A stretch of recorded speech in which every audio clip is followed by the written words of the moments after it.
on the responsibility to protect of the Organization of American States, co-founder and general counsel to the Newer Rights Foundation.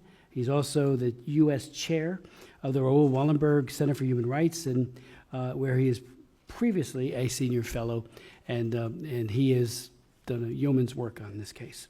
We'll then hear from Sadiq Mehdi, who's on his way. He should be here very shortly, an expert in public diplomacy and international security, with over a decade of experience in American foreign security policy, focusing on the geopolitical dynamics of Afghanistan and South Asia.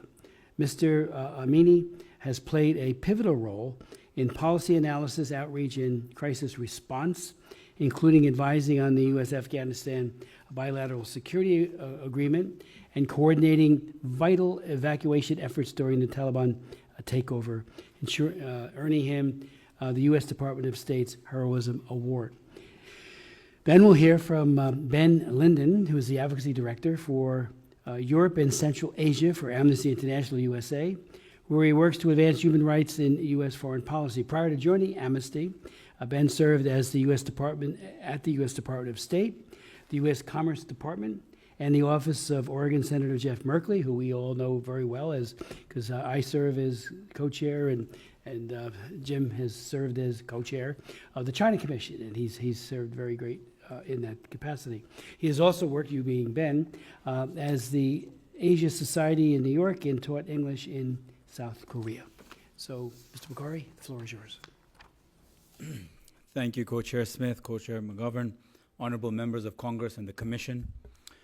I would like to just before add that I have a longer statement for the record, which I would like to be included. Without objection, so ordered, and that goes for all of your statements and anything else you would like to attach to them. Thank you. I've traveled 15 hours to get here, so I apologize in advance to the Commission if I go a tad bit over my time.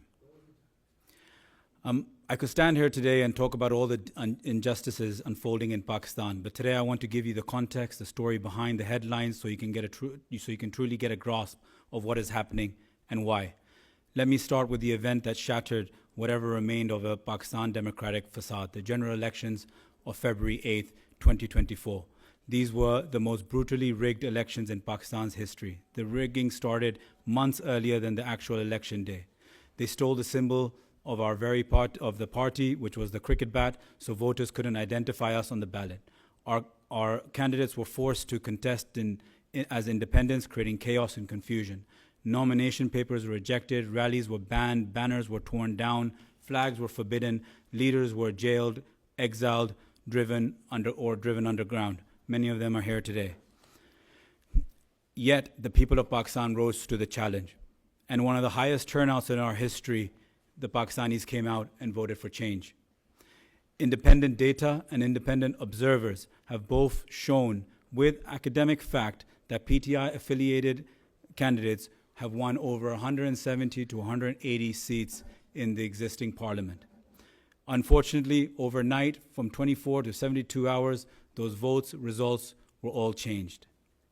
As a result, Pakistan Tehreek-e-Insaf couldn't form a government. Brutality continued. There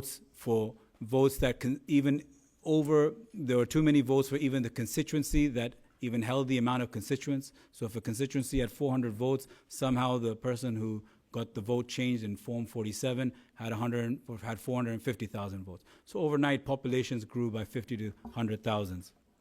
Let me be very clear that Pakistan's 2024 elections were neither free nor fair. They were engineered to silence the democratic voices of millions. As if crushing democracy at the ballot box wasn't enough, Pakistan's rulers then turned their knives to the judiciary. Through the 26th Constitutional Amendment, they rewrote the rules of justice.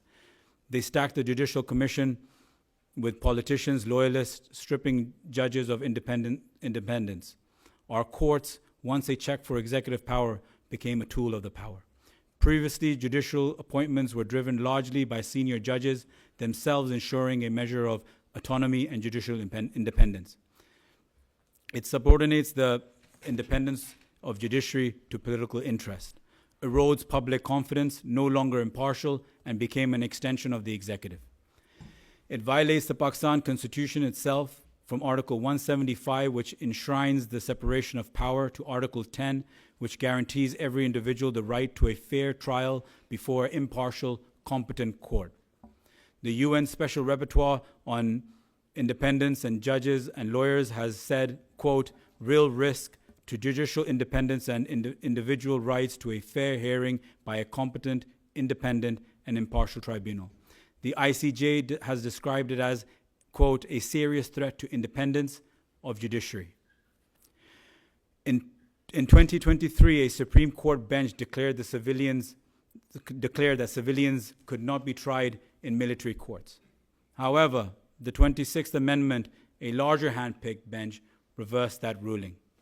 This is not justice. This is a colonial tool of intimidation, resurrected to silence dissent. Pakistan now virtually stands alone in the world by allowing military trials of civilians under a constitution that supposedly guarantees its fair trial and due protest. The ICJ says it's a travesty of justice, glaring surrender of human rights.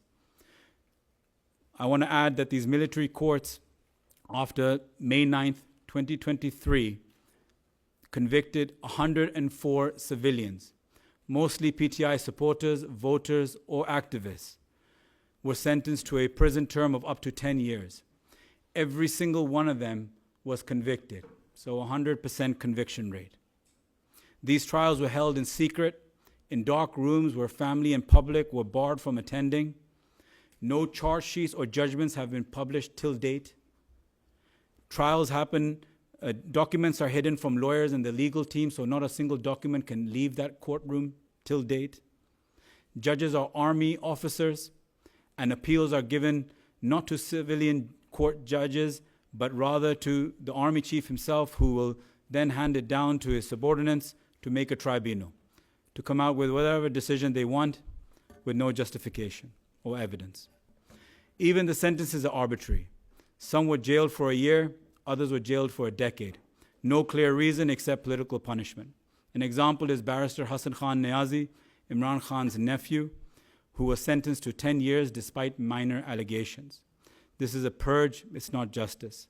It violates Pakistan's own constitution, as I mentioned earlier. It violates international law. Article 14 of the ICCPR demands fair public trials in independent courts.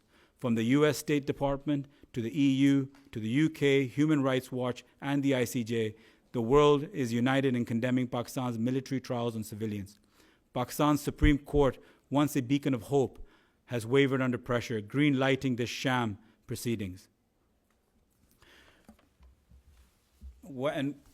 And what about the voices that are trying to tell these stories? Freedom of speech in Pakistan is dying. Journalists have been arrested, abducted, tortured, or driven in exile.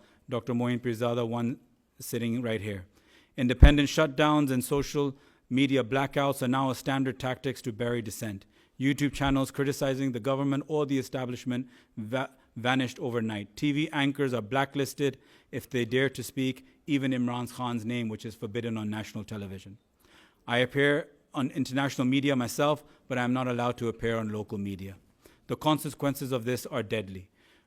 From senior anchors like Arshad Sharif, one of Pakistan's most respected journalists who fled the country under threats for his life and continued reporting from abroad, was assassinated in Kenya.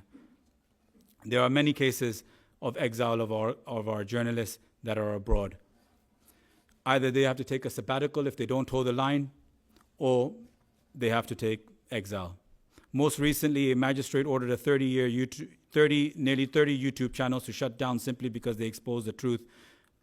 Google wants them to take a legal stay in the High Court, which is not possible for those who are in exile. If they go to Pakistan, we know what torture is coming next. I want to, as this repression continues, the rigging of elections, the capturing the courts, military trials, the silencing of media, it all leads back to one man and one thing: the elephant in the room, former Prime Minister of Pakistan, Imran Khan. Since 2022, he has faced relentless prosecution. Over 200 legal cases he's been charged with. From cases like the Iddat case, which is a ridiculous illegal marriage case, to murder charges, to one that him and his wife, Bushra Imran Khan, have been charged for, the Al-Qadir case. The Al-Qadir case was 190 million pounds, which was a personal settlement between a property developer and the NCA, National Crime Agency of the UK, which then got deposited into the Supreme Court of Pakistan. Nothing to do with our government, nothing to do with Imran Khan. The money was deposited directly there, earning interest. That same property developer developed a university in a trust, which Imran Khan and his wife were trustees of. All have agreed that there's been no financial benefit. In fact, 200 plus students have studied for free. This is the first time in a country where a husband and wife have been imprisoned for giving university level education for free to 200 odd children. Abduction, breaking into homes, trashing of their personal property, abduction of children, torture, using women as a tool to get the politicians and the men out to surrender themselves is the first time we've seen this in Pakistani history. On November 26, more known as the Islamabad massacre, Pakistani people took to the streets to protest peacefully. In exchange, they were met with an iron fist. 12 people were killed. Even a dear colleague of mine, Muhammad Idris, who was my worker and friend, was shot in the stomach and died. The government claimed no casualties and claimed that they didn't use any ammunition. Thanks to international media, BBC, Reuters, and The Independent, they unearthed 12 deaths from that protest itself. As others I know will speak about, and the co-chairs have said, the United Nations Working Group on Arbitrary Detention has declared Imran Khan's imprisonment as illegal and demands an immediate release. Imran Khan remains the most popular figure in Pakistani history and remains the most popular leader of a political party till date. I want to just briefly, just before I conclude, add that Imran Khan and his wife are in solitary confinement for over 23 hours a day. They are in inhumane conditions. Bugs and insects are deliberately released into their cell, which is not even a cell of what one should get when he's a former prime minister legally. Their prisoner rights are abused. They aren't given fresh water, substandard food. In 50 degrees temperature, they say that they have some form of cooling, but what they do is they cut off the electricity. Intimidation in front of his wife is done by a supervisor beating up a subordinate in front of her to intimidate her. This is all being done so Imran Khan can see his wife in mental torture and then try to break his will. This is unfortunately not going to happen. Imran Khan, his colleagues that are in prison, from our two-time former Foreign Minister Shah Mahmood Qureshi to our 70-year-old Health Minister Yasmin Rashid, are all facing arbitrary detention for years now. I call upon all the esteemed members here today. The choice is clear. We either let it slide into further dictatorship under the cover of law, or we stand with the people who yearn for democracy, dignity, and justice. Lastly, I just say the people of Pakistan deserve to choose their leaders fairly, to speak without fear, to live under laws that protect them, not persecute them. I thank you for your time. I urge you to stand with 250 million people of Pakistan and look away from the hand-picked few. Thank you very much. Mr. Bukhari, thank you for that extraordinarily powerful statement, for your courage. And it's hopefully not only will Congress, but the executive branch will sit up and take note right now. So thank you so very much for that. Mr. Genser. Thanks so much, Commissioner Smith, Commissioner McGovern, Congressman Subramanian. I really appreciate the opportunity to testify on the human rights crisis unfolding in Pakistan. I speak today as international counsel to former Prime Minister Imran Khan, whose case exemplifies the alarming erosion of democratic institutions, rule of law, and civil liberties under Pakistan's current regime. My testimony will first talk about the broader situation marked by repression, censorship, and arbitrary detentions. I'll speak briefly about the plight of Mr. Khan specifically, before concluding with recommendations for Congress, the Trump administration, and broader international community. And I'll also seek to not repeat the really important points that were made by my colleague Zulfi Bukhari as well. Since Imran Khan was removed from power in April of 2022, Pakistan's human rights landscape has deteriorated markedly as the military-backed authorities use a range of repressive measures to consolidate power and suppress dissent. There were more than 4,000 arrests made following protests that were sparked by Khan's detention. As Mr. Bukhari noted, 104 civilians were convicted by military courts, 85 of them still behind bars, and these prisoners were all given from 2 to 10 years in prison.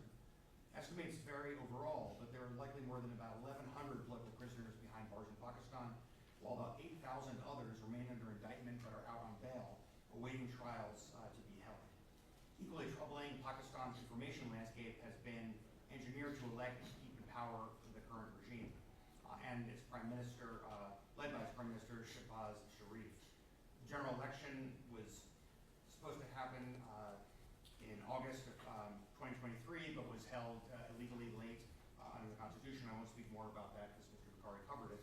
But the US, EU, and UK expressed serious concerns about election irregularities and called for an investigation. In addition, press freedom has been totally and completely eviscerated. The Committee to Protect Journalists have condemned blocks on critical websites and the throttling of access to the internet. Broadcasters have been banned from mentioning Khan or the PTI. Beginning April 2022, the media regulator, PEMRA, issued various directives outlawing Imran Khan from appearing on the air and even past speeches, culminating in an order that branded his speeches all as, quote, hate speech. Over the last week, as was mentioned already, Google was ordered to remove, and did in fact remove, the YouTube channels of 27 government critics, including journalists and Imran Khan and PTI supporters, at the demand of the National Cybercrime Investigation Agency for, quote, sharing highly intimidating, provocative, and derogatory contents against state institutions. In essence, they've just admitted publicly that it is because of their speech. Now the Pakistani regime is going further, and they're demanding that if Google wants to remain in business in Pakistan, that they need to block access to these websites, not just in Pakistan, where they're violating international law by banning what is obviously protected speech, but they want those sites to be banned locally. So, for example, the journalist here in the room today from Pakistan who was forced to flee the country because of persecution, the regime is now trying to stop him from broadcasting from the United States and for people around the world hearing what he has to say. I think it's going to be very important for Congress, in light of the fact that Google is an American company, to send a very clear message to Google that this should not be tolerated and they should not bend or break to the pressure from the Pakistani regime. In this context, the case of former Prime Minister Imran Khan demonstrates the collapse of democratic norms in Pakistan. As noted, he's faced more than 200 cases. He remains behind bars today, held in solitary confinement, and already facing a prison term of over 27 years on an array of politically motivated convictions. His wife, Bushra Bibi, is already serving a 7-year sentence on similarly politicized charges, and there are literally hundreds of more cases that the regime is bringing against Khan, all totally bogus. As was noted earlier, the Working Group on Arbitrary Detention, in response to a petition we submitted there on his behalf, concluded there was, quote, no legal basis, and appears that the charges appears to have been intended to disqualify him from running for political office. In short, his detention it declared was illegal and in violation of international law, and it called for his immediate release. We've had strong support on Capitol Hill, and we're very grateful for it, for freedom, democracy, and human rights in Pakistan.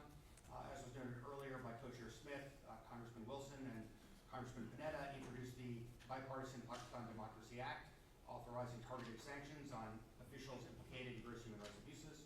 Another bipartisan group of 59 members wrote to President Trump in May of this year that the 2024 elections in February were riddled with vote rigging and repression, and highlighted the ongoing imprisonment of Imran Khan, and urged the administration to condition ties on concrete steps towards free and fair elections and the release of all political prisoners. Obviously, Mr. Khan's persecution is inextricably linked to the broader repression facing the people of Pakistan. If a former prime minister can be treated in this manner, as Co-Chair McGovern pointed out, ordinary citizens and activists have little hope. In closing, Pakistan is a nation of 240 million people. Its success matters enormously, not only for all of them, but to ensure that core democratic principles are respected and regional stability is preserved. Today, however, the country has trampled on the rule of law, silenced the press, imprisoned its political opponents to secure an iron grip on power. While Imran Khan's case is the highest profile example, there are tens of thousands of other cases that are just as important and just as egregious in terms of the rights abuses. The U.S. and the international community must not look away. There's much that can be done to help, and holding this hearing itself is a critical step forward. First, I recommend that Congress remain engaged and reach out to Pakistan's Prime Minister to demand the immediate release of all political prisoners and that freedom of the press, the rule of law, and democracy be restored to Pakistan. In addition, the Congress should urge President Trump and Secretary Rubio to make these top goals of the Trump administration. I also believe, and I speak about this personally, that the Congressman Wilson bill should also be advanced through the Congress as rapidly as possible. And of course, the rule should be told in no uncertain terms that if it blocks access to YouTube channels globally that are related to people that are simply standing up for democracy and human rights in Pakistan, that will be seen as a serious concern for the United States government and for the U.S. Congress. Second, I'd ask President Trump and Secretary Rubio both personally to take up the situation in Pakistan. While undoubtedly situations in places like Ukraine, Gaza, and Iran, among others, are taking up enormous diplomatic bandwidth, the future of Pakistan is incredibly important to the United States, which needs a stable partner with whom to cooperate on a wide array of issues. The relentless crackdown on democracy, freedom, and the rule of law in Pakistan causes enormous instability within the country and makes it much more difficult for the U.S. to see Pakistan as a reliable partner. Third and finally, I would call on the UN and the wider international community to hold the Pakistani regime accountable for all of its rights abuses, to put enormous pressure on the regime to reach a negotiated settlement with the opposition that would begin with the release of all political prisoners and create an irreversible roadmap for the restoration of democracy, human rights, and the rule of law in Pakistan. Tragically, the suffering of others has overshadowed the severe repression of the Pakistani people by the current regime. That said, however, the fate of Pakistan will have an enormous impact not only on its own people, but on the region and the world. We cannot continue to ignore the severity and scale of the rights abuses being committed against the people of Pakistan. The time for action is now. Thank you. Mr. Amini, thank you very much, Jared. Good afternoon, Congressman Smith, Congressman McGovern, and all of the distinguished members of the Human Rights Commission, all of the participants in this room. Thank you for inviting me today to speak on the topic of Pakistan and its ongoing repression and human rights abuses. It's very important for the U.S. Congress to understand the nature of the Pakistani state in order to be able to adopt clear policy in order to deal with it accordingly. Pakistan is no doubt an authoritarian military dictatorship regime. The military controls every aspect of the Pakistani state, from political appointments to economic policies to diplomacy to resources, leaving no room for genuine civilian governance. That's not to say that the civilians are innocent, and I will get into that in a later part. The recent general election of 2024 serves as a testament to this truth, as it was only a show designed to install a government favored by military. The evidence for electoral manipulation is undeniable. We witnessed internet blackout, media censorship, opposition groups were suppressed, candidates favored by the people were disqualified to clear the path for military's favorite choices. These actions confirmed that the election was a sham, and in fact, there is no democracy there. Another critical issue is, for decades, Pakistan's ethnic minorities have been treated as second-class citizens. Their rich cultures, languages, and identities are suppressed, and their grievances are met with a state-sponsored repression. The arrest and continued detention of Dr. Mehrang Baluch, a prominent Baluch female leader, is just one example. Dr. Baluch committed no crime. Her only offense is fulfilling her civic duty, protesting against violence and discrimination her people endures, and courageously seeking justice for the countless disappeared and murdered Baluch citizens. Her detention, carried out in blatant disregard of all international norms, highlights the military dictator's fear of a strong, capable women leaders, especially those emerging from ethnic minority communities. Religious minorities in Pakistan. Pakistan's religious minorities live in constant state of fear. Non-Muslims, including Christians, Hindus, Sikhs, along with Shiites, Sufis, and other sects of Islam, have never been truly safe. They face discrimination and violence. The legal system often becomes a tool of their oppression, failing to provide the protection and justice they deserve. Blasphemy laws are weaponized against them, mob violence is frequently condoned, and their places of worship are routinely attacked. The plight of women in Pakistan. Pakistani women face restrictions and discrimination across all aspects of life. While the regime may parade women in political roles, their presence is largely symbolic. These women mostly come from rich and powerful families with ties to the military and doesn't represent the grassroots. Even these women rarely exercise any real power. If male political leaders are mere puppets of the military, one can only imagine the utter lack of agency afforded to the women. Beyond the political sphere, women in Pakistan confront violence, including honor killings, domestic abuse, sexual assault, Forced marriages remain a tragedy for many, and the cases of rapes often go unaddressed, with victims facing a justice system that frequently fails them. Furthermore, women disproportionately suffer from unemployment and lack of economic opportunity, perpetuating a cycle of dependency. The regime's failure to genuinely address these issues speaks volume about its disregard for half of its population. But the most critical issue of all, Pakistan's duplicity and double game when it comes to its relationship with the United States. Pakistan has consistently played a double game with the United States, portraying itself as an ally while undermining American interests. They sided with dictators in Russia, China, and Iran as they created, armed, trained, and managed Taliban terrorists. Their objective was clear: to kill Americans and NATO forces in Afghanistan and force them out of the region that they got. They used the charismatic figure of Imran Khan, then Prime Minister, to mislead President Trump after announcement of his South Asia strategy. Khan rushed to Washington presenting a message of peace from the Taliban, a message that was in fact a carefully crafted deception by his Russian counterparts. He convinced President Trump to pursue a peace deal with the Taliban, which only empowered these terrorists, as they were never sincere. The peace process inevitably failed, leading to the US withdrawal and the subsequent establishment of a gender apartheid regime in Afghanistan by the Taliban terrorists, whose Russian recognition just a few days ago proves that the Taliban's status as a Russian proxy.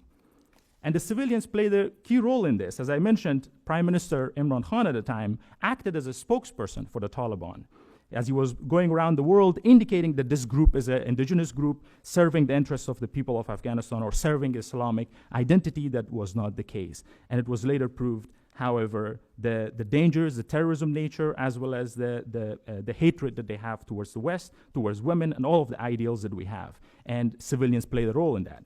So the Pakistani state cannot buy the trust of the United States by imprisoning only few individuals like Imran Khan or the head of the ISI, Faiz Hamid. They need to go after the broader network of all of the Russian, Chinese, and Iranian networks within their establishment, whether it's political and military.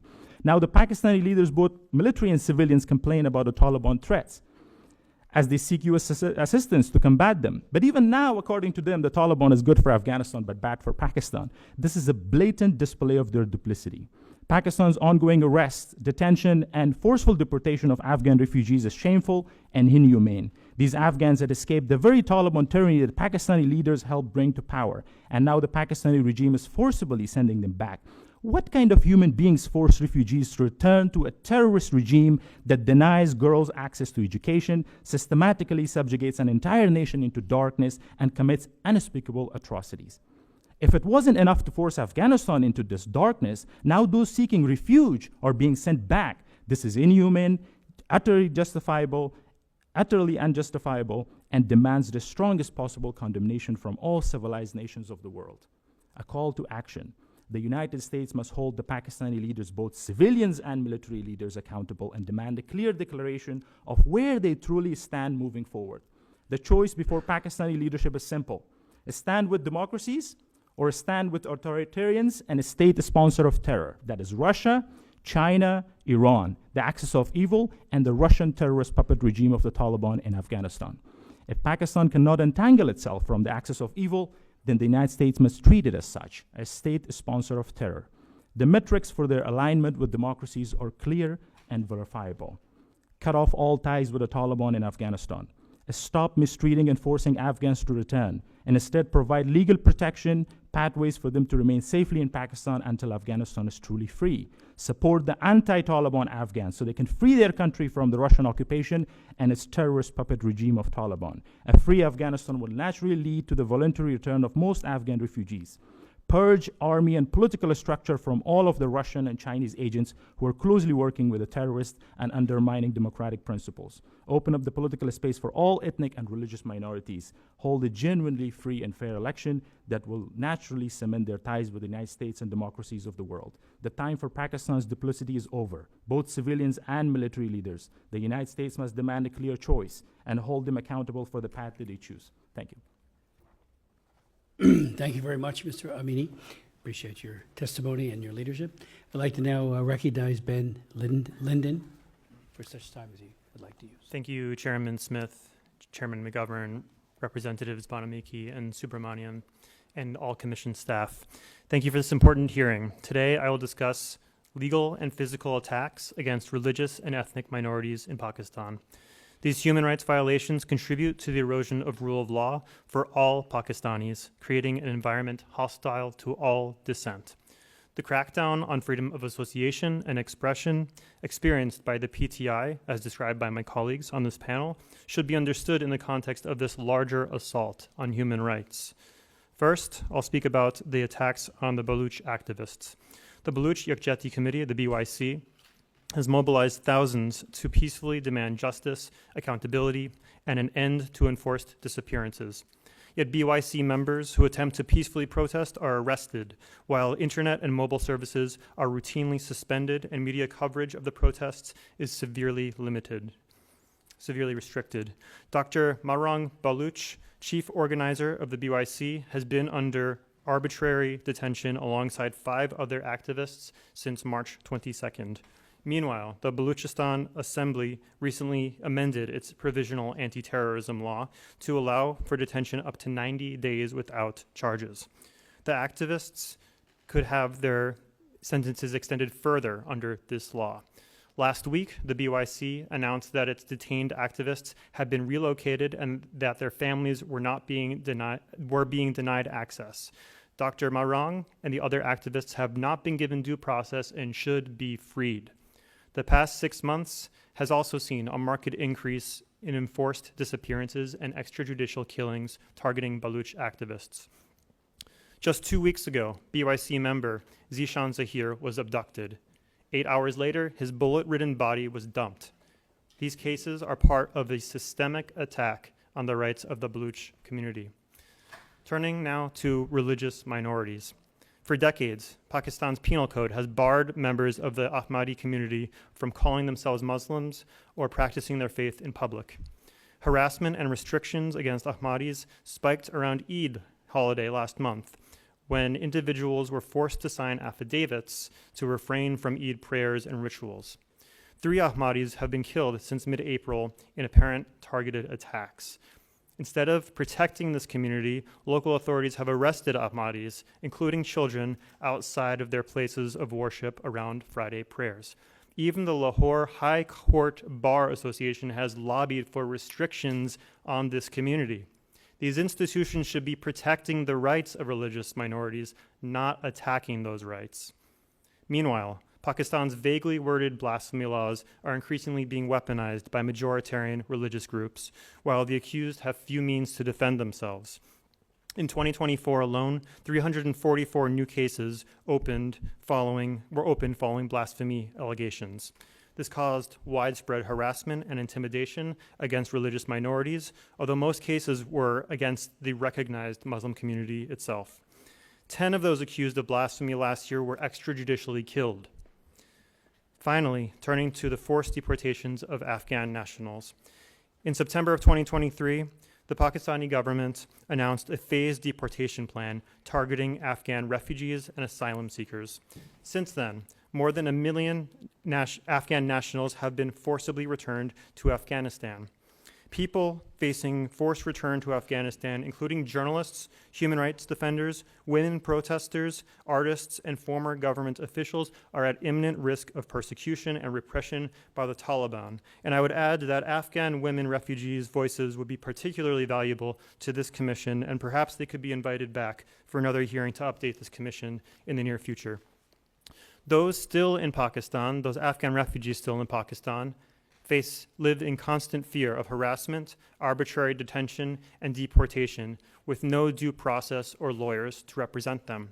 Among them are those in the pipeline for U.S. P1, P2, and special immigrant visas, or CIVs, some of whom fought alongside U.S. forces for 20 years. The harms against Afghans in Pakistan are compounding. Deportation orders and their looming deadlines have made Afghan refugees vulnerable to extortion by officials who demand bribes, and parents are afraid to send their children to school in case they're picked up for deportation. Some of those receiving support from NGOs have had their aid cut due to the freeze in U.S. foreign aid, making them even more vulnerable. Due to the ongoing conditions in Afghanistan and the risks facing those who are returned, any deportation or forced return of Afghans to Afghanistan violates the principle of non-refoulement. U.S. Congress and the Trump administration should do the following.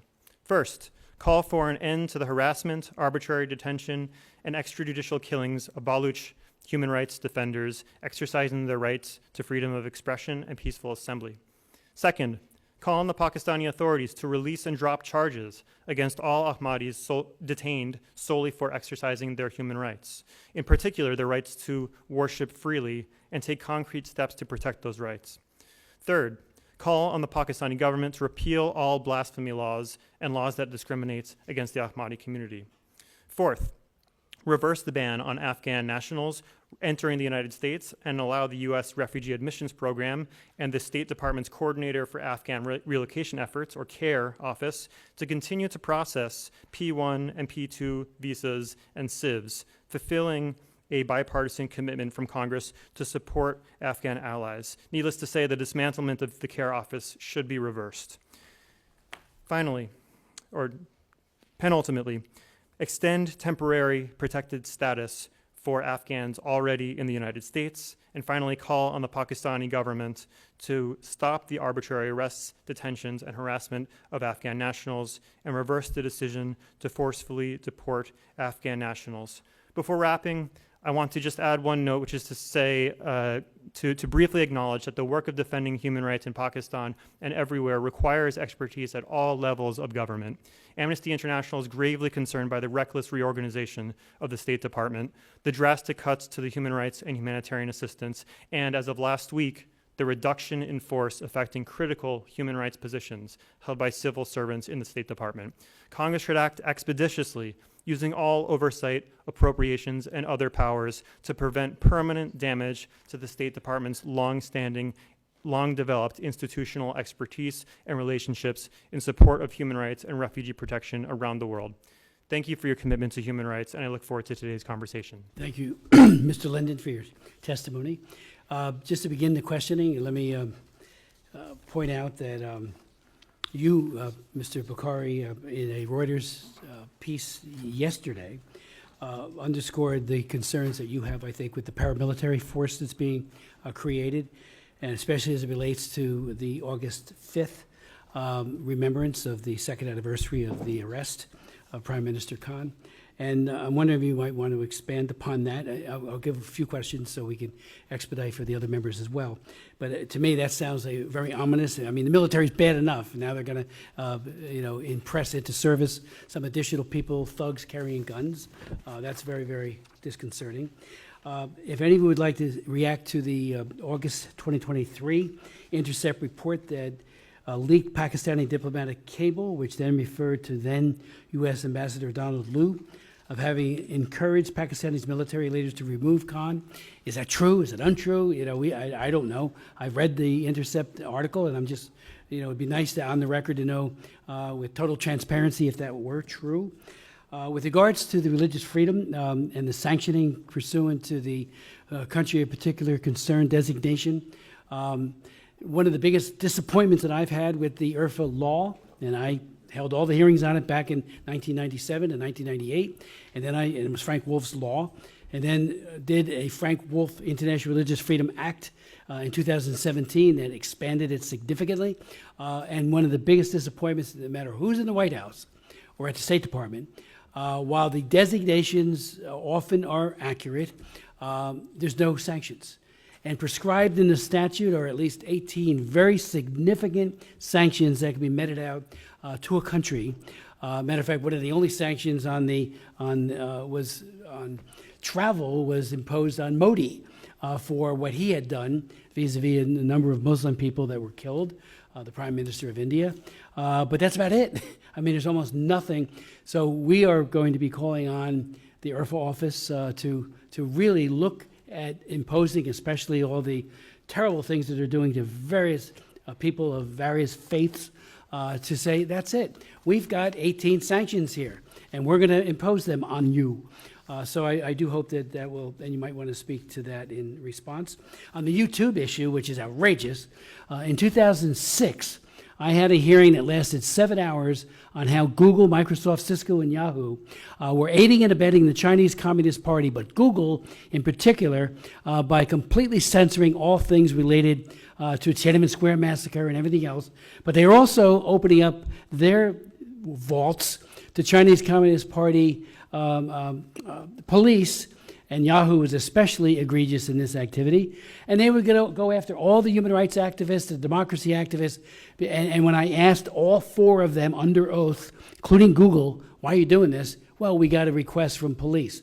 I said, the police and the PRC are thugs. They kill people, they torture people. And now we see Google responding to one magistrate's demand to take down YouTube videos. And I think that's outrageous, and we need to raise that to them as well. They enabled the Chinese Communist Party, still do, but they're also, unfortunately now playing a very malign role here in taking down those videos. I would finally point out that, in terms of foreign aid, the first Trump administration cut it off. The Biden administration pretty much continued that, I'm happy to say. But there were IMET and FMS sales, particularly for F-15s, F-16s, I should say. And they claimed that was a sale rather than, hey, if you're aiding and abetting their Air Force when you have such a dictatorial regime running the place, shame on us if we enable that. So if you want to speak to that, I would hope there would be a complete clampdown on all of this. That has not happened. So we need to push that as well. So if you could, and again, if you all would like to finally make any further comment on HR 2311, bipartisan bill headed up so ably by Joe Wilson and Mr. Panetta, that to me seems a very good step, but we need additional sanctions. That's why the CPC, country of particular concern sanctions, they're sitting there right there to met out because of what they're doing on the religious persecution side. Thank you, Co-Chair. As it goes for Donald Liu, who I believe was the Undersecretary at the time, Right. There was what you call the cipher, a classified document that goes from the ambassador from your ambassador back to your foreign office in your respective country. When that was decoded, and it was shared by our foreign minister to our prime minister at the time, Imran Khan, it had very non-diplomatic language used by Mr. Liu at the time. Along the lines, he had visited our ambassador on his farewell, but he had used undiplomatic language such as, if Imran Khan does not, stop from going to Russia, then we won't stop the move against him. If he does not do this, then we will remove him from power. So it was something which is completely uncalled for, especially for the way that diplomats operate. It also, when that was also given to the Prime Minister, he then declassified it from the federal cabinet of the country. And after it was declassified, it was then presented in front of the cabinet. So it was a very, I would say that it hurt millions of people, the way that the language was used by Mr. Liu. It was a clear indication of what was the thought process at the time. And obviously something was brewing in the background where Imran Khan's government wasn't anymore feasible for that time new regime of President Biden. As it goes for the parliamentary force, these things, the problem is that we have to learn from history.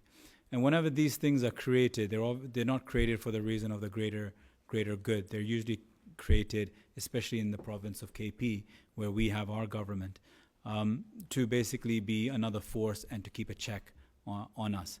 And that too, the timely manner of it just before Imran Khan from prison has declared that we are going to go for peaceful protests across the country and internationally and we want those protests to hit its peak around the 3rd to 5th of August, nationally and internationally.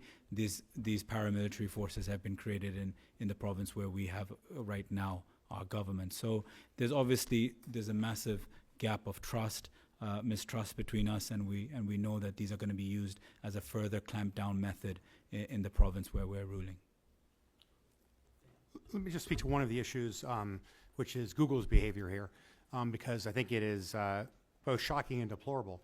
And I say this as a lawyer because Google has an announced set of global standards that cover YouTube as well as to what kinds of content is acceptable and is not acceptable. And it should not be bullied by any country in the world that adopts arbitrary court orders that violate international interpretations of international law. Pakistan signed and ratified the International Covenant on Civil and Political Rights. Article 19 creates a right to freedom of opinion and expression through any means you so choose, which would include YouTube. And Google shouldn't be looking to local court orders in Pakistan for what to do. It should be looking to its own standards. It should look at the complaint about videos and evaluate under their own standards, which are global standards, as to whether or not those standards have been violated. And if yes, they should take them down. And if no, as I think is very much the case with these specific channels, then it should say to Pakistan, we have a set of global standards we apply to everybody in the world. We're very sorry that you don't like that we are keeping these videos online, but we have to abide by the global policies that we have adopted. And so the fact that they caved so quickly, and now we understand that Pakistan's regime is trying to pressure them to take down those channels, not just in Pakistan, but globally, is really stunning, and I think would be a terrible blow to freedom of the press and freedom of political opinion and expression if they were to do that. And I hope that the Congress, Co-Chair Smith, you've been brilliant at hauling, and you too, Mr. McGovern, at hauling tech companies before the U.S. Congress and forcing them to answer questions about their policies. And to me, this would be a totally indefensible move. As of the moment, a court in Pakistan has suspended the blocking of those channels, but this is actually more of a move by the government that actually asked for this, because the government is trying to, in essence, extort Google into doing what it wants, and it's putting at risk, obviously, the money that they're making from Pakistan in the process.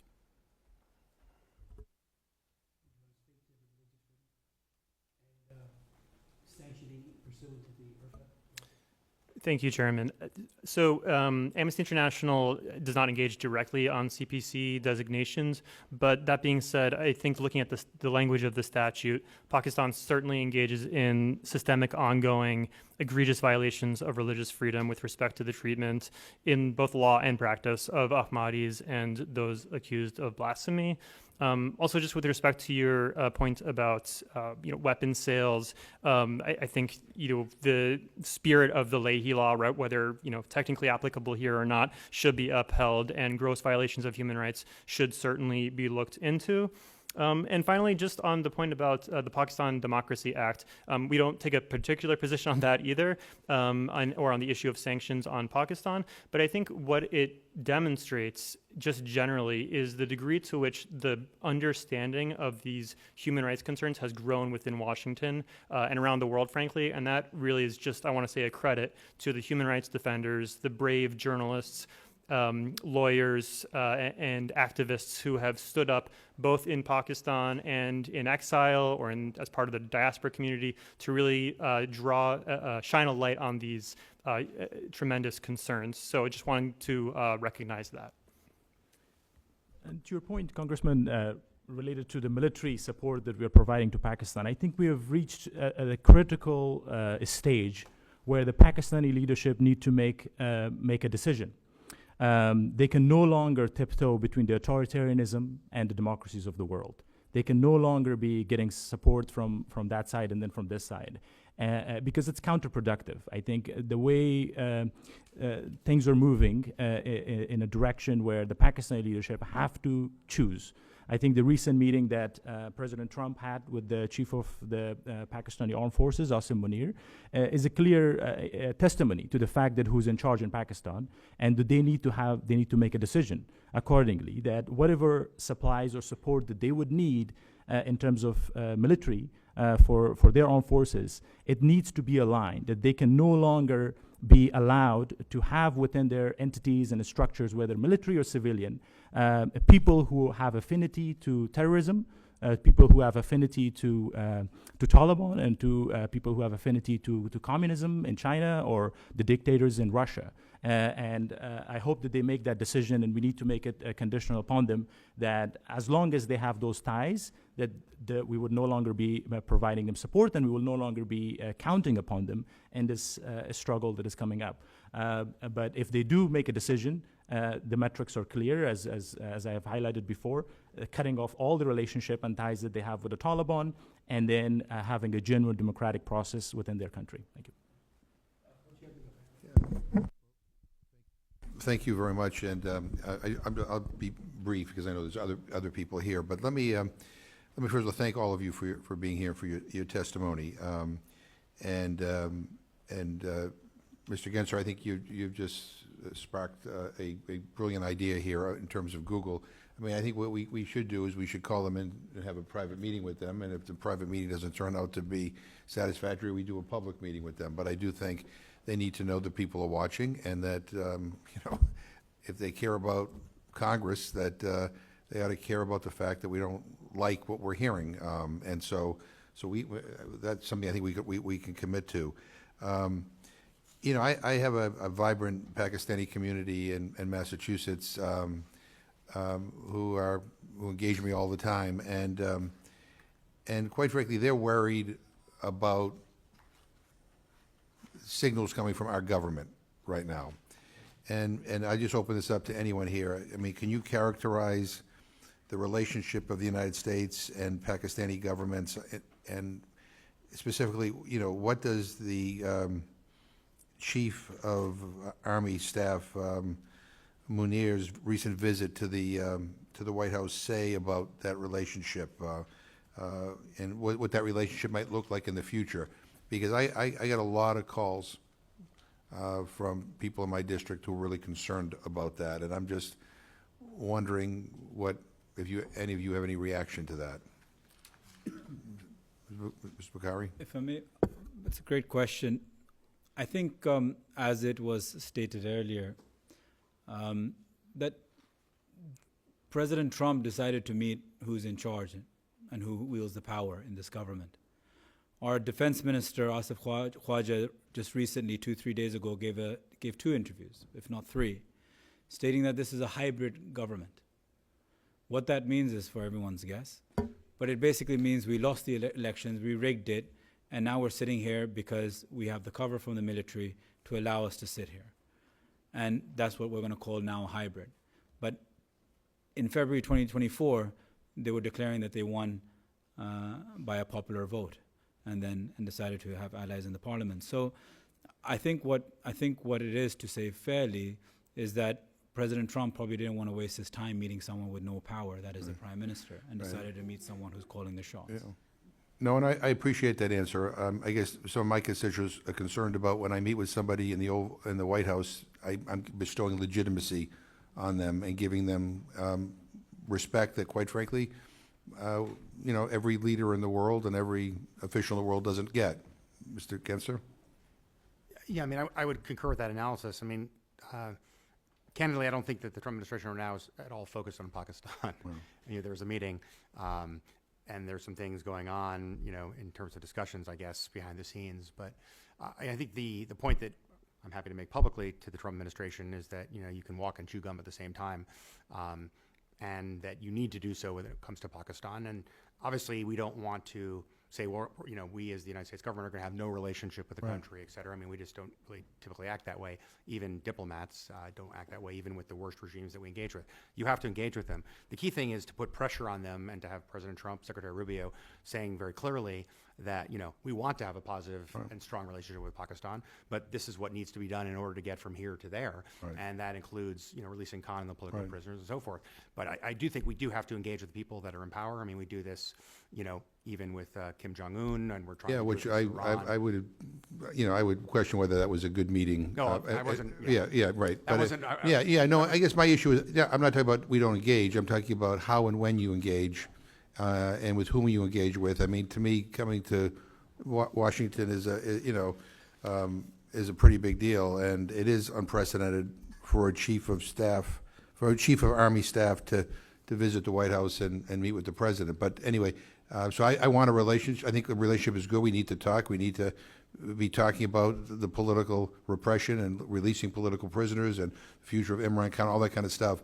But it's kind of like how you do it, right? And Yeah. so I I think think it also has to be multilateral, and I Right. think we really need to engage the I'm UN with you. on Yeah. this too. I mean, it's not just the U.S. that cares about human rights in Pakistan. It's obviously, countless countries around the world with very large, Pakistani, diaspora Right. communities, et cetera. agree with you, It's yeah. an enormous country, No, Pakistan, it is. and the number of people living abroad, I think, provides a lot of hope, because when you see how engaged the diaspora is here in the United States, your own constituents, as you were talking about, and other members were too, that gives me a lot of hope, because all these people, or many of these people, have family back home who could speak to what's going on and can bring to life, the tragedy that is Pakistan today in terms of the rights abuses. So I fully agree with you. We need the highest level of engagement, and there need to be a very clear benchmark set for the regime. And notwithstanding transnational repression, I can assure you that my Pakistani constituents are very much engaged at every level. But I don't know if you have anyone else wants to add anything? Yeah. I'll just briefly add, I would hope that during that meeting between the president and Mr. Munir, that the president would raise human rights. I know that there are a broad range of bilateral issues, Pakistan being a very strategic country, but I would hope that in that meeting and in future meetings, whether it is between the president and the leader of Pakistan, or at any level, that human rights are raised, Right. amending the law, amending these overly broad laws that you pointed to, whether it's PICA or the blasphemy law or the law affecting the rights of Ahmadis. There are a lot of opportunities to do a lot of good work in those meetings, and I hope they will take that opportunity. And let me just, I just have one other question. I'm a big believer that the United States needs to lead, not just by its words, but by example. And so, we can say a lot of things, but we have to do a lot of things too. And I think, Mr. Linden, you and Mr. Amini, you highlighted the precarity faced by Afghan refugees in Pakistan. And I also noted Mr. Amini's criticism of Pakistan's unwillingness to provide pathways to citizenship. I can't help but think of our own immigration policies here in the United States. I mean, the Trump administration's termination of TPS for Afghans leaves over 11,000 people vulnerable to deportation.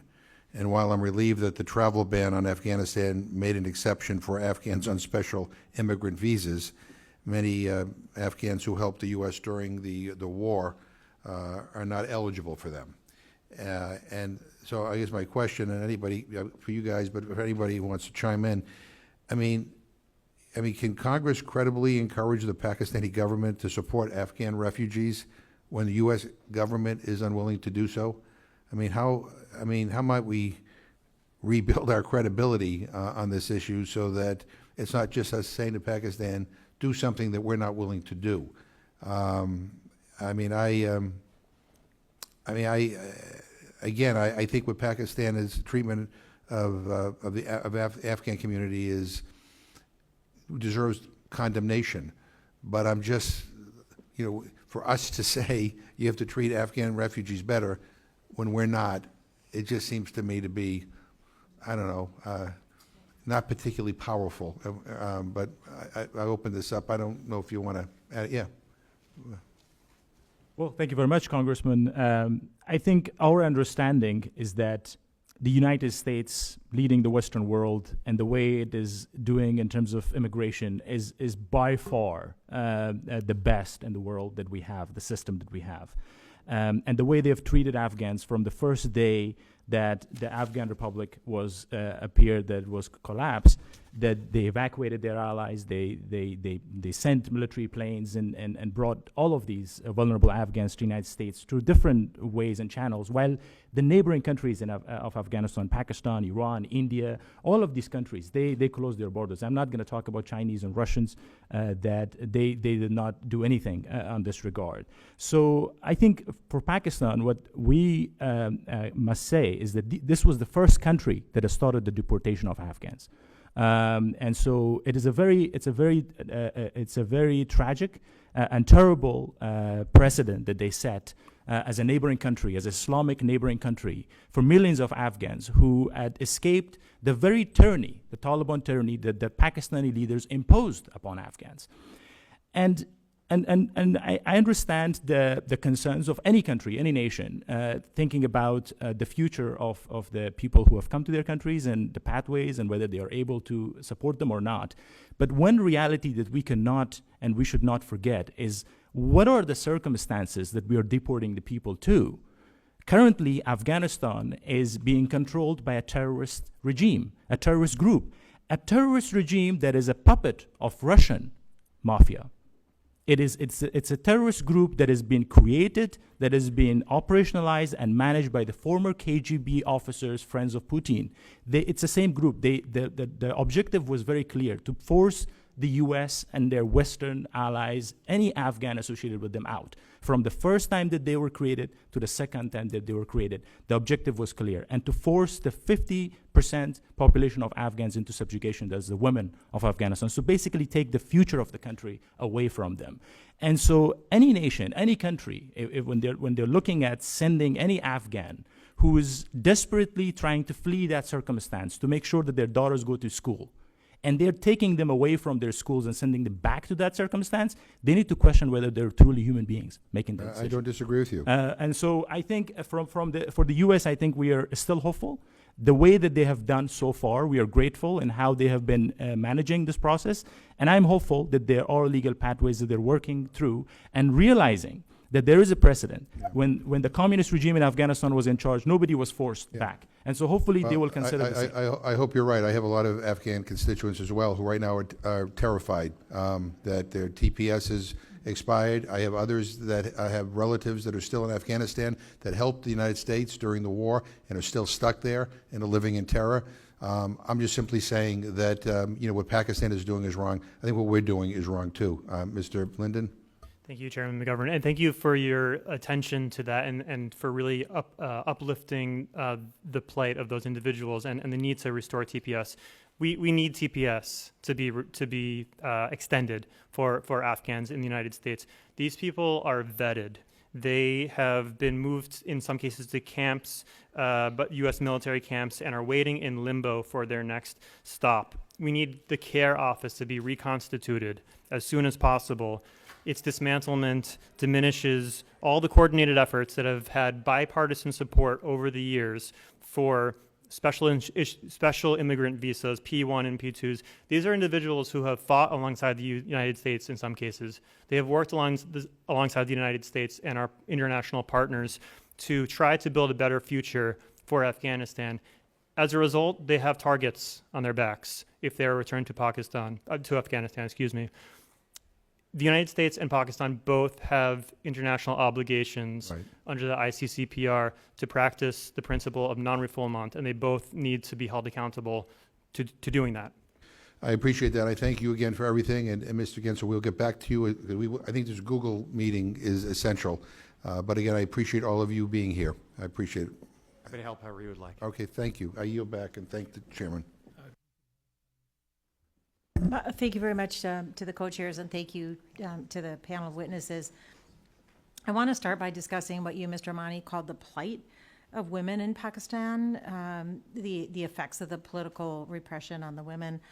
Pakistan rates 145 out of 146 countries on the Global Gender Gap Index that tracks gender parity across economic participation and opportunity, educational attainment, health and survival, and political empowerment.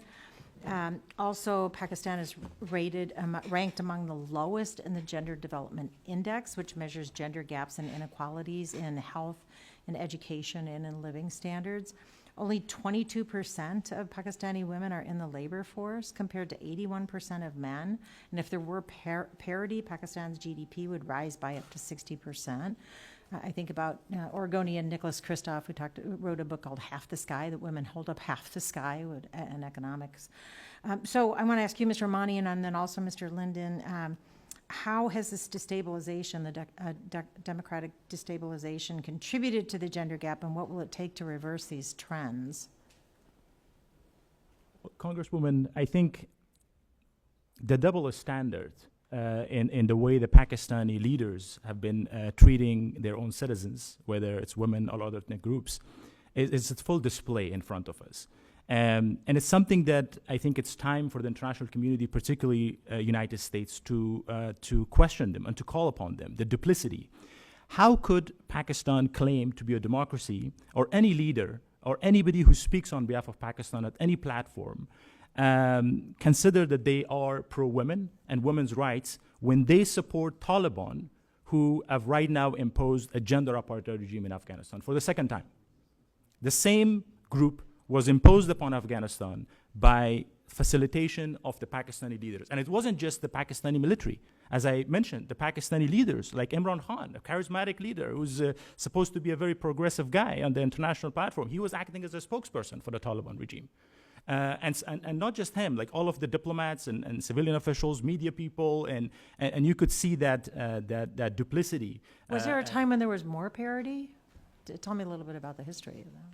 I mean, these are all correlated. The way they are behaving abroad, the way they are behaving internally, it's all correlated. Basically, institutionally and the way the power structure is built in Pakistan, it's men with uniform, with guns, and with money who control the state structure.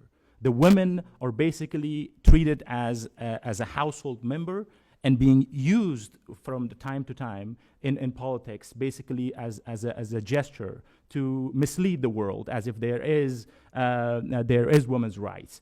Some prime minister or some minister, some diplomat. But when you go look into that, all of these women are tied to the powerful families, to the rich families who are related to the military. Nobody from the grassroots. As I indicated, Dr. Mehrang Baluch is a clear example of a Baluch woman who's fighting for the freedom of her people, but she's being treated in a way that she's being treated, and there's no guarantee for her life and what's going to happen to her, whether she would survive this.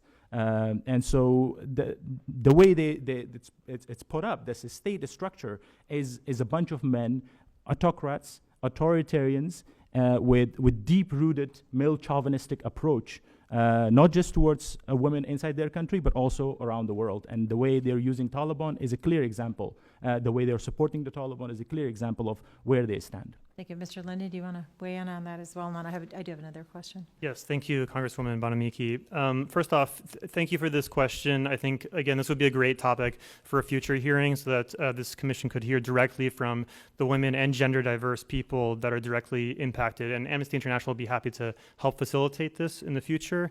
You know, you asked one question about whether there was a better time. I don't have the knowledge to say if there was a better time in general. I will point to one particular form of law, which was the Transgender Persons Protection Act of 2018, which enshrined much needed protections, such as the definition of a transgender person and access to legal gender recognition based on self-determination, the rights to education and employment, and the prohibition of discrimination. Unfortunately, that law has been rolled back by the Pakistan's federal Sharia court. That ruling is being challenged in the Supreme Court. It should be fully restored, and that's an important note to make. Turning more generally, violence against women, girls, and gender diverse groups continues to be widespread in Pakistan. The government has yet to make any concrete efforts to enact its domestic violence prevention and protection bill, despite its pledges in multilateral fora to do so. Legislation related to harassment and gender-based violence were passed in the form of the Harassment of Women in the Workplace Amendment Act in 2022 and the Anti-Rape Investigation and Trial Act of 2021, but those laws have lacked implementation. There is also an ongoing issue, longstanding issue of quote-unquote honor killings. There were 531 of them recorded between January and November of last year. Just in 1 year? Just in 1 year. Oh. There's a culture of impunity around those. And when it comes to gender-based violence, there is a culture, there is social stigma around reporting those. So these are deep-rooted issues, and it's important that they be raised. So I thank you for doing so. It looks like Mr. Bukhari wants to say something, please. If I could just say a quick word. The gentleman on my left, he said some arguments, and I just want to clarify that Imran Khan was never going around being an ambassador for the Taliban, as he stated. Imran Khan is anti-war. I'm standing in front of congressmen of probably the most powerful army in the world. The U.S. spent over a decade in Afghanistan fighting these same people and got nowhere. And at the end left trillions of dollars down the drain. So what is Pakistan going to do fighting these people when the U.S. miserably failed in it? So you must understand, we live in a neighborhood with Afghanistan on one side, Iran on another, India on another, and China. So Pakistan has to protect its borders. It has to try to protect the influx of terrorism that comes through those borders. And Imran Khan's always policy was that war leads to further terrorism. And that's all it was. So if the U.S. couldn't find an answer to it, to think that Pakistan military or Pakistan political landscape could, is completely uncalled for. Another misstated fact was that every woman in politics is related to the military. We have dozens of politicians in my party right now that have made it from grassroots level and up. In fact, today, a young one just got awarded a senator ticket. One is a gynecologist right now rotting in prison with Imran Khan, who's a gynecologist and a health minister. Pakistan was the first country in the world to have, Islamic country in the world to have a female prime minister. Benazir Bhutto wasn't from the military. Benazir Bhutto was the chairman of her political party, Pakistan People's Party. So, these are incorrect facts, but at the end of it, I would just want to say one thing, that there are a lot of there are smaller artery problems. The reality is that you're not going to find a solution to any of these problems, let it be gender equality, let it be terrorism, let it be anything else. Terrorism has increased in the last 2-3 years drastically, maybe 200% fold since our government has fallen. Why? Because it ruins when you destroy and remove the democratic fabric that the people have picked. The demographics of Pakistan don't give that kind of support and belief into the leader. 2019 was the safest year in Pakistan for the last 15 years. 2019 was the safest year in Pakistan for the last 15 years after 2019. So reality is that when you get your basics and your foundations right of democracy and people's will and people's support and have the people supporting you, you can start going into the smaller arteries and handle all these problems like discrimination of women or freedom of religion and so on and so forth. Thank you. Thank you very much, and thanks for the clarification. And just to follow up, and Mr. McGovern pretty much asked my second question, but I want to follow up a little bit. When an Amnesty International report, Mr. Linden, from 2024 discusses, of course, many disturbing examples of oppression that we've heard about today, the attacks on freedom of expression, a failure to protect journalist safety, crackdown on protests, and the freedom to peacefully assemble, arbitrary arrests and detention of civilians, as well as enforced disappearances and the mass detention and deportation of refugees. And as Mr. McGovern was pointing out, and as we've discussed, it's pretty distressing to see parallels now happening in the United States. And I fear that the values we once embodied as a country are under attack and in some places disappearing. So what lessons can we learn from the erosion of democracy in Pakistan? What can we be doing here to strengthen our democratic institutions? But also, if you could talk a little bit about how the current leadership in Pakistan is perceiving what the erosion of democracy here in this country, I think that would be helpful for us to hear. Who wants to start? I'd like to hear whoever wants to weigh in. Thank you. I'd be happy to start. Thank you, Congresswoman Bonamiki. I think it's a really important question. I think the first parallel, unfortunately, is on the right to peaceful protest. I won't say parallel as in equal. I just mean it's an important thing to bear in mind based on what we see in Pakistan. We see the arbitrary detention of peaceful protesters in Balochistan. We see the crackdown on peaceful PTI protesters and how this is intended to create a chilling effect on dissent generally. We see the use of dubious legal provisions that are used to justify these detentions, and that erodes rule of law. When rule of law is eroded, it threatens protections of everybody's rights in a society. We also see a theme of impunity and lack of successful pushback against attacks on civic space and rule of law throughout Pakistan. There was lack of transparency where they were talking about the decision to deport Afghan refugees, the passage of the cybercrime law, the Balochistan anti-terrorism law, or the deadly crackdown, again, on the PTI demonstration last year. Impunity, lack of transparency, and attacks on rule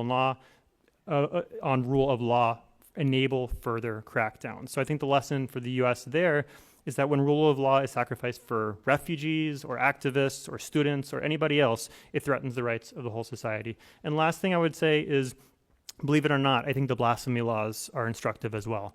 And of course, we don't have those in the United States. But what they demonstrate is that institutions don't stand on their own. They need to be defended. When blasphemy allegations are made, police may protect the person from the mob that may go after them to try to kill them, but then they are pressured into arresting and charging the victim to appease the mob. Lawyers are afraid to represent victims of these allegations because they know that they too could be targeted, and they have. Judges are afraid to acquit individuals accused of blasphemy because they could be targeted for the same reasons. So these institutions that were set up to protect people's rights need to be defended so that they can continue to protect people's rights. Thank you very much. Anyone else interested in a comment Just on may that? just respond to the gentleman. The United States fought for 10 years in Afghanistan or more and didn't win because Pakistan was supporting the Taliban. The United States fought in Afghanistan, didn't win because Russia was supporting the Taliban. And now we know that Russia was behind it. Russia was paying the Pakistanis, and Pakistanis were doing the dirty job for them. And they were also in coordination with the Chinese, and they were also coordination with the IRGC of Iran. That's why the U.S. Could not win in that region. And so when Imran Khan came out in celebration of the victory of the Taliban when the U.S. withdrew, he did not mention anything about the women rights in Afghanistan. When he was asked about it, he put it a cultural tone. He said, that's their culture of the people. Another insult.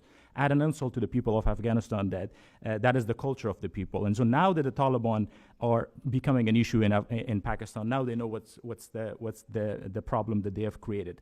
And so I think it's good for us to be honest when we are taking this stage on these platforms and to be truthful about what's in front of us. What we know is the Pakistani state, not just the military, but also the civilian politicians, acted in coordination to impose a gender apartheid regime in Afghanistan. The gender apartheid regime that right now millions of Afghans are escaping from, and they escaped to Pakistan. And right now the Pakistanis are forcing them to go back to Afghanistan, adding another cruelty to whatever atrocities that they have committed. Thank you. Thank you, and I share the position that Mr. Linden said about the importance of restoring the State Department staff and the offices and obviously TPS. Did either of you, Mr. Bukhari or Gensler, want to weigh in on the perception of people in Pakistan about what's happening here in the United States? The perception of people and the current military leadership, what are they perceiving about what's happening in the United States? Well, the people of Pakistan, the people of Pakistan have high hopes from President Trump. President Trump and Imran Khan shared a very warm relationship, and we believe that if there's someone that would show collective responsibility and lead it, it would be we had hoped that it would be President Trump for it. Naturally, the recent meeting probably disheartened many American Pakistanis and Pakistanis in Pakistan. But like the gentleman and the panelist said, it seems that Pakistan military is not only the strongest military within Pakistan, but also internationally it defeated the United States and Afghanistan apparently as well. So we're dealing with a very strong military. Thank you. And Mr. Chairman, I hope that we as commissioners can work together and address a lot of these issues that we're. Thank you. I yield back. Ms. Omar. I want to start by thanking our co-chairs for holding this hearing. The human rights crisis in Afghanistan is far-reaching. As our witnesses have testified, Pakistanis are being targeted for harassment, repression, arbitrary detention, and forced disappearance for numerous reasons. Some are being targeted for their political affiliation. Imran Khan is an emblematic example, but by no means not the only example. Some are being targeted for their work as journalists and human rights defenders. Some are being targeted for defending their land and culture as the Balochistan. Still others are being targeted because they are a religious minority. What it amounts to is thousands of Pakistanis having been subjected to a wide range of human rights violations. It is a deeply alarming and outrageous pattern. The United States has a clear role to play here. Pakistan is one of our most important allies. This gives us a moral obligation to stand up for the people that are being targeted. It also gives us enormous leverage. Mr. Linden, I want to begin my question by talking about another group of people that the Pakistani government is targeting, the Afghan refugees, who I had the honor of visiting when I went to Pakistan a few years back. Hundreds of Afghanis are living in Pakistan, some of whom have lived there for decades and are now being subjected to forced deportation. Can you touch on what are the international law implications of deporting people to a place they are likely to face torture or imprisonment? Thank you, Congresswoman Omar. You're absolutely right. First off, there have been generations of Afghans living in Pakistan. They form part of the fabric of society, and yet they have been denied their rights. They have been demonized and constantly threatened with deportation. Amnesty recently actually put out a report focusing on the individual stories of some of the Afghan refugees who are impacted. One of those was a 27-year-old who we called Parwana Rahimi, although that's not her real name. She focused on socioeconomic challenges faced by Afghan women in Afghanistan. She started receiving death threats as the Taliban increasingly restricted women's journalists and women in general, and she left Pakistan as a matter of survival. But since then, she has had to deal with threats of deportation and harassment from the authorities, despite holding a visa and legal documentation.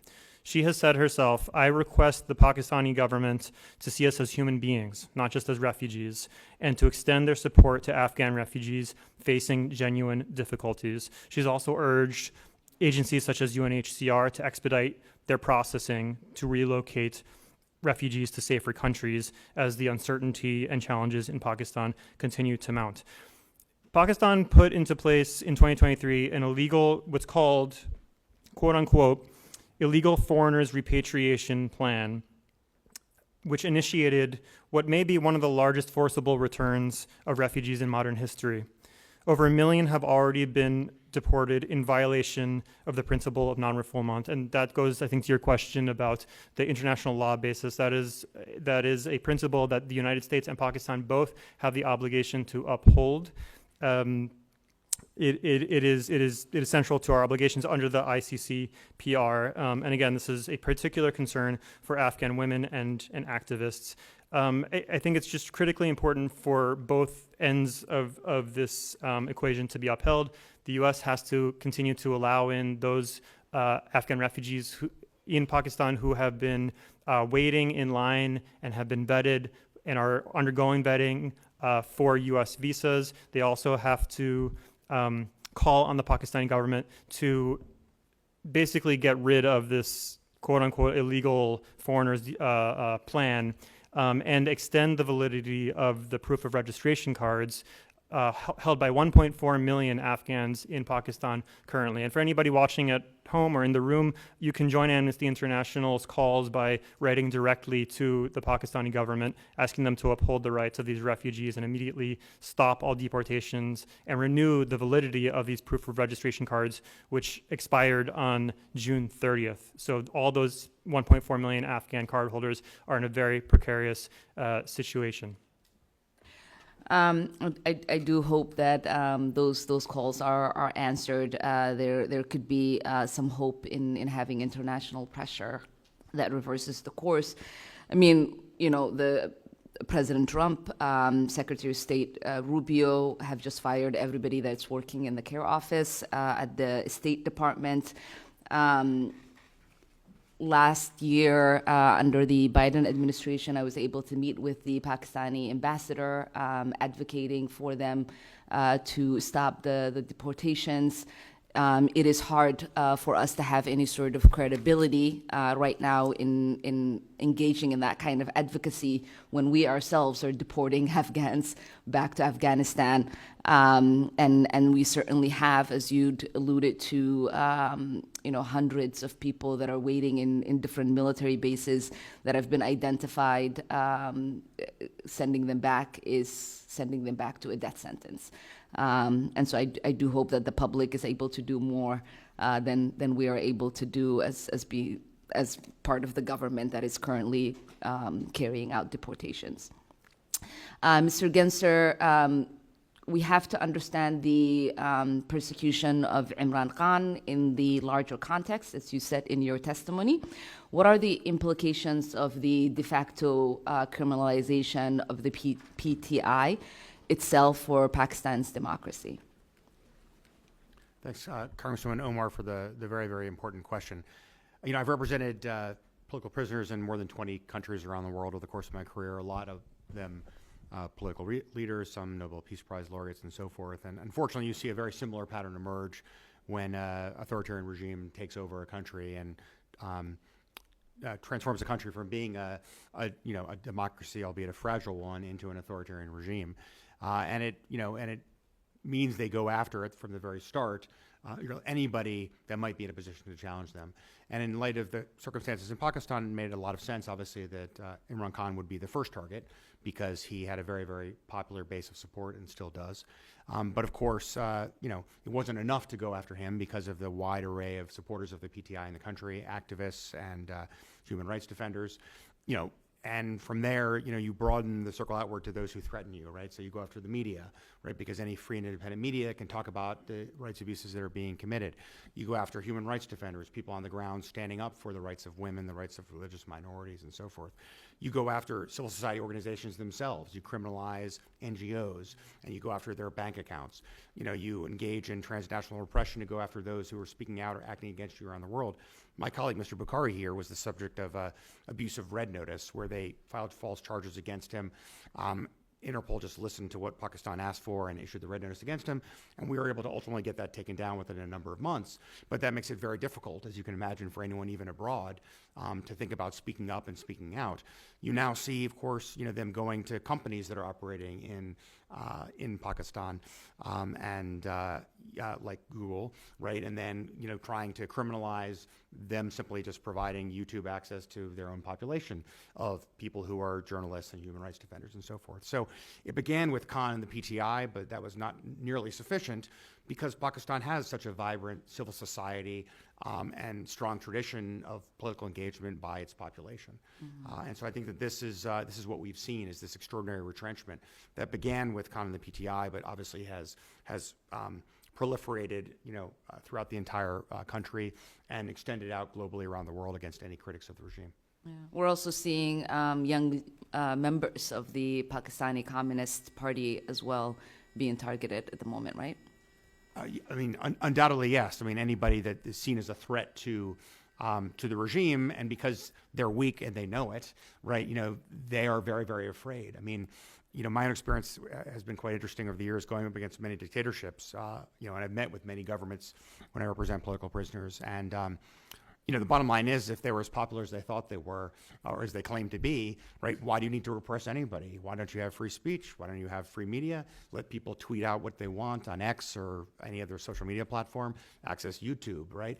If there's nothing to be afraid of and you actually believe you have the popular support of your people, then it's very easy to let people say what they want because you're not threatened by it, because you have transparency and accountability in your government. And so, yes, indeed, I think, any opposition political party is a threat, no matter how small, to this regime because of their tenuous grip on power.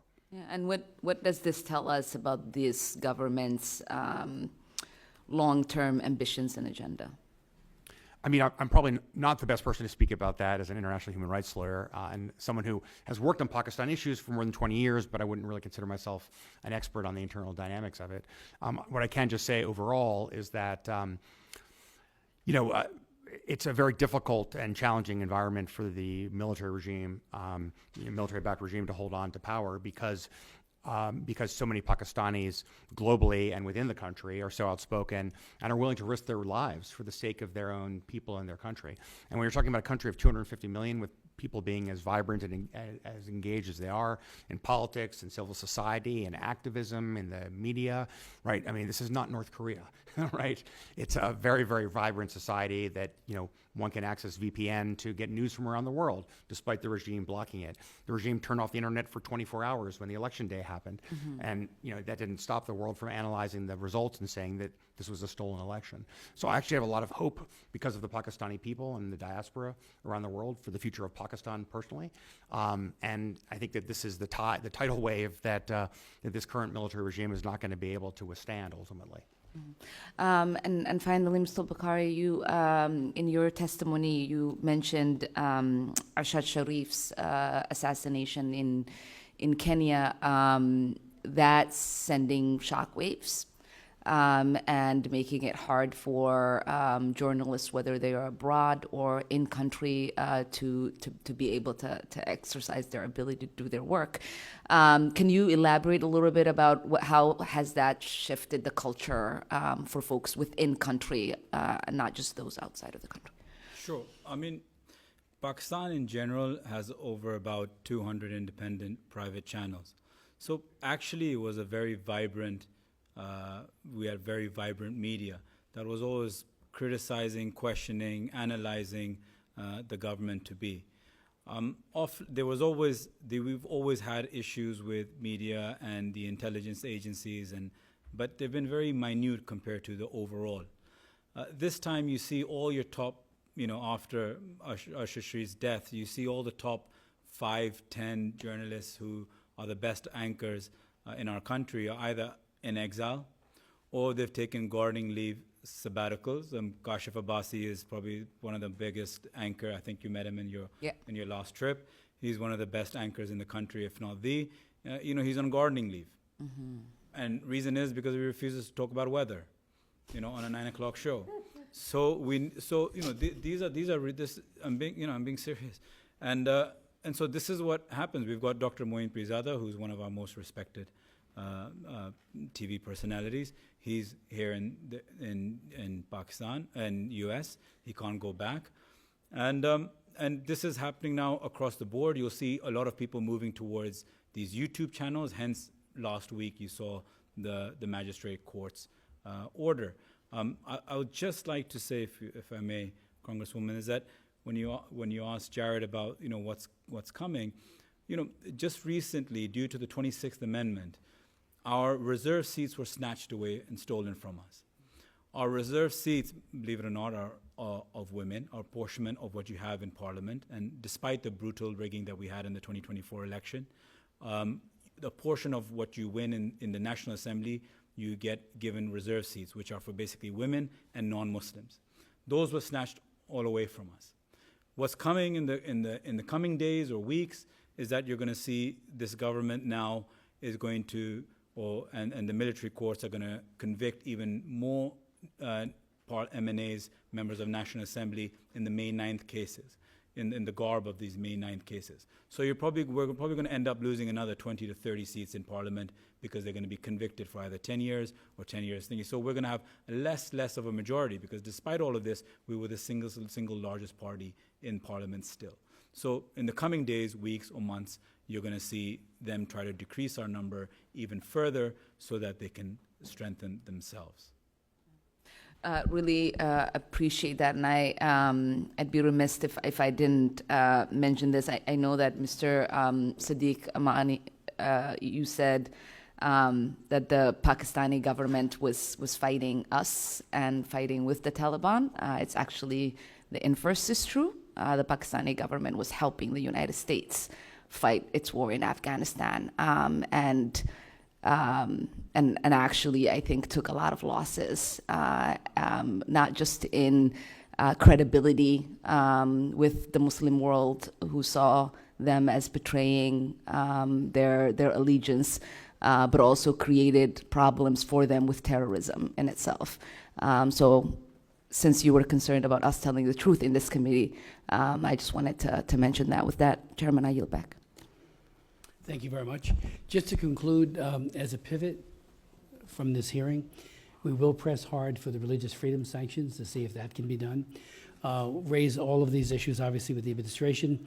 We'll do a letter, again, to the Pakistani leadership asking for Khan's and his wife's release and all the other prisoners, and pivot your testimonies as being, another major wake-up call to Congress and the executive branch from totally responsible and incisive testimonies that you have provided. So I thank you for that. We'll get working on that letter. Any thoughts that you have as how we should draft it? But your testimonies speak for themselves, and that will help. I worked closely with Shabazz Badi, who was horribly assassinated in 2011.